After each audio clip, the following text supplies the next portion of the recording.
I am Lemia Jenkins, and I am the Director of Federal Relations. So it's my job to represent Jackson State and Washington with the congressional delegation, the Mississippi congressional delegation, agency officials, the administration, to advocate for our research priorities and legislative priorities. Most major universities have a Director of Federal Relations. They might call it a government relations person or a lobbyist.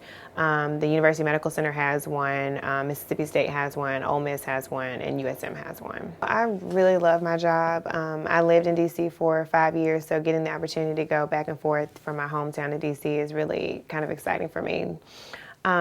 Recently we got a First in the World grant, which brought almost $3 million to Jackson State, so it supports research, scholarships, and even job opportunities. So it kind of ranges from faculty to staff to students.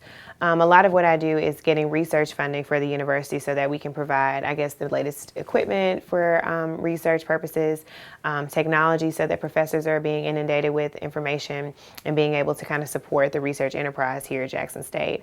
And also we work with agencies in the congressional delegation to provide scholarships. So a lot of times we'll have students go to DC to intern for a semester or intern for a couple months.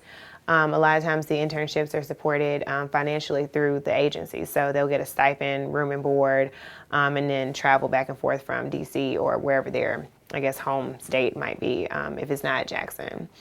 So a lot of what I do is advocate for the university in DC. So if there is legislation that's being passed that is favorable to the university, I'm going to say, hey, make sure that you sign on to this bill, make sure that we get X, Y, and Z.